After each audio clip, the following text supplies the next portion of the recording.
This channel does not promote any violent, harmful, or illegal activities. All content provided by this channel is meant for an educational purpose only. কমিশনের ডেডলাইনের 40 ঘন্টা পার এখনো মনিরুল ইসলামের বিরুদ্ধে FIR হয়নি। ফরাক্কায় BDO অফিসে তাণ্ডবের ঘটনায় বৃহস্পতিবার বিকেল 5টার মধ্যে ফরাক্কার তৃণমূল বিধায়কের বিরুদ্ধে জেলা শাসককে এফআইআরের নির্দেশ দেয় কমিশন। তার দুদিন পরেও জেনারেল ডায়েরি পর্যন্ত হয়। উল্টে মনিরুলের হুঙ্কার, এসআইআর আতঙ্কে মৃত্যুর অভিযোগে গণ এফআইআর করতে হবে।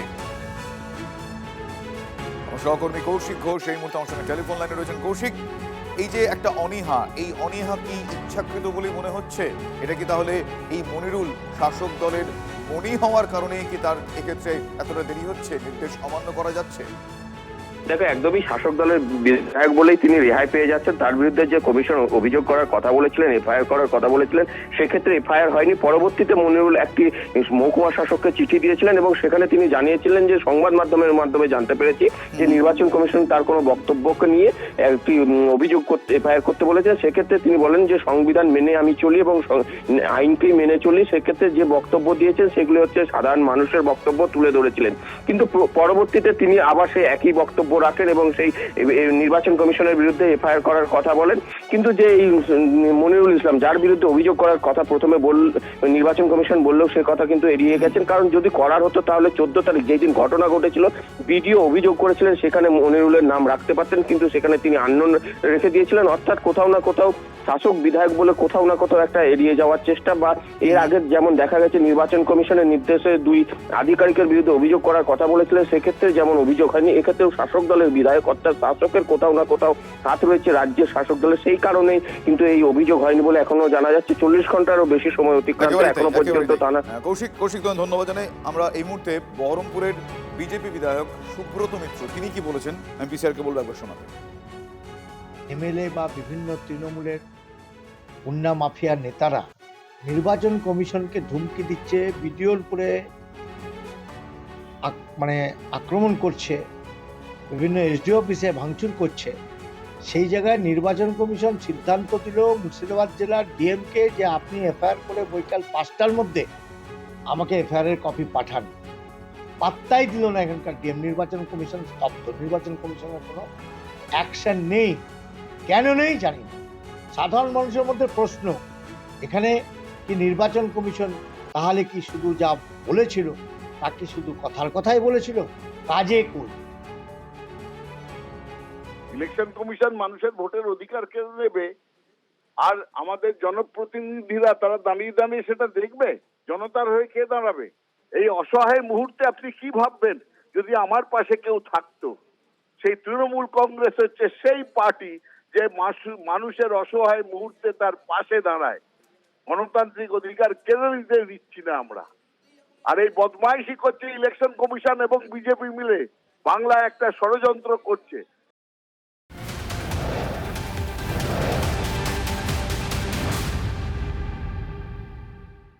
বহাল তবিয়তে থেকেই এবার উল্টে কমিশনের বিরুদ্ধে গণ এফআইআরের হুঙ্কার দিলেও মনিরুল ইসলাম। এসআইআর আতঙ্কে অনেকের মৃত্যু, গণ এফআইআর হওয়া উচিত বলে প্রয়োজন মনে করেছেন কমিশনের বিরুদ্ধে ফরাক্কার তৃণমূল বিধায়ক মনিরুল ইসলাম। তার অভিযোগ, কণ্ঠরোধের জন্যই নাকি তাকে ভয় দেখানো হচ্ছে। কিছু বললে ধর ভাইরাল হয়ে যাচ্ছে নাকি? চিন্তা করার কিছু নেই। মনিরুল ইসলাম যখন আছে কোনো লোককে চিন্তা করার নাই। অনেক রকম বলছে, অভিযোগ করতে হবে, এফআইআর করতে হবে, করোনা ভাই তোমার জন্য আদালত খোলা আছে, আমার জন্য আদালত খোলা আছে। মানুষের জন্য যা করতে হয় করব। কারণ এমএলএ কে ভয় দেখানো হচ্ছে আমার কণ্ঠস্বরকে বন্ধ করে দেওয়ার। আমার বিধানসভার মধ্যে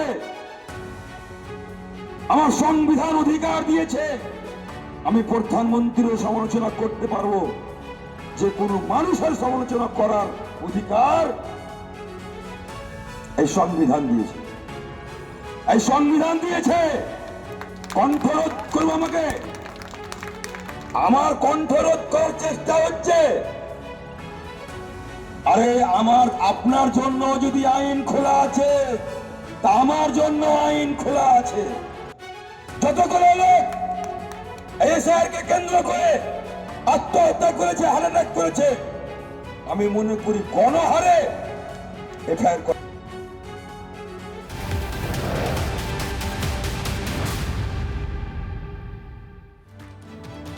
চাপের মুখে পড়ে সাফাই ফারাক্কার তৃণমূল বিধায়ক মনিরুল ইসলামের। চেপে বসছে এফআইআর ফাঁস, তার সাথে পড়ে জঙ্গিপুরের এসডিওকে চিঠি দিলেন তিনি। চিঠিতে তিনি লেখেন, খবরে জেনেছি আমার একটা ভাষণের পরিপ্রেক্ষিতে ডিএমকে আমার বিরুদ্ধে ব্যবস্থা নিতে বলা হয়েছে। নির্বাচন কমিশন তাদের আধিকারিক ও ভারতের নির্বাচনী প্রক্রিয়ার প্রতি আমার মর্যাদা রয়েছে। আমি সবসময় সংবিধান এবং আইনের শাসনকে মর্যাদা দিয়ে এসেছি। আমি আমার ভাষণে কখনোই নির্বাচন কমিশনকে ছোট করতে চাইনি, নির্বাচনী প্রক্রিয়াকে প্রভাবিত করতে চাইনি।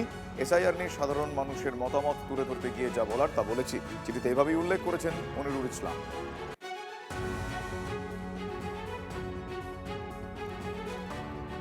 এই বিষয় নিয়ে রাজনৈতিক মহলে চাপানো তো শুরু হয়েছে। আমরা শোনাবো বিজেপি মুখপাত্র দেবজিৎ সরকার তিনি কি বলছেন, পাশাপাশি কংগ্রেস নেতা অধীর রঞ্জন চৌধুরী তিনি কি বলছেন। হ্যাঁ, উনি সুমোটো একটা চিঠি লিখছেন, ঠিক আছে, ওনাকে তো চিঠি দিতে বলা হয়নি। তাহলে তো এবার থেকে সমস্ত চোর এবং সমস্ত ডাকাতরা চিঠি লিখে দেবেন জজ সাহেবদের, দিয়ে বলবেন আমি প্রচন্ড আইনের প্রতি অনুরক্ত, আমি আইন মেনে চুরি করি, আইন মেনে ডাকাতি করি, আমাদেরকে আর ধরা যাবে না। এইসব বন্ধ করতে হবে। নির্বাচন কমিশন যে অর্ডার দিয়েছেন সেটা ওনাকে দেননি, ওনার মালকিনকেও সরাসরি দেননি, দিয়েছেন পশ্চিমবঙ্গের রাজ্য সরকারকে। ওনাকে কেন গ্রেপ্তার করা হবে না বা এখনো পর্যন্ত কেন হয়নি তার উত্তর চাই। প্রশাসনের বাবার ক্ষমতা আছে মনিরুলের বিরুদ্ধে এফআইআর করবে? প্রশাসন যে তার বাবা হচ্ছে মনিরুল রায়, আর তাদের বাবা মা হচ্ছে মমতা ব্যানার্জি। তো চেন রিয়াকশন, ওপর থেকে যা বলছে তাই হচ্ছে। এখনো মনিরুলটা ডিএমকে এখনো মেরে ঘাট ধাক্কা দিয়ে বার করে দেন, এই ওদের বাবার ভাগ্য। আর এই লোক দেখানো কিছু খেলা চলবে, পাসিং দ্য বাক গেম চলবে, আমার ঘাড়ে না তোমার ঘাড়ে, তোমার ঘাড়ে না তার ঘাড়ে, যাতে নির্বাচন কমিশন আবার উপর থেকে পরে এদের বিপদ না ঘটায়। এজন্য ঘাড় বদলানো চলবে, ঠিক আছে। আর নিচে যদি একদম যায় উপর নিরুপায়, এমন কেস দিবে যেন ঢুকতে ঢুকতে তার বেল হয়ে যায়। ফুল বেল পাতা সব রেডি করে রেখে স্যান্ডার করবে, বেলও হবে, বাড়ি হয়ে যাবে, আরো বড় নেতা বানানো হবে।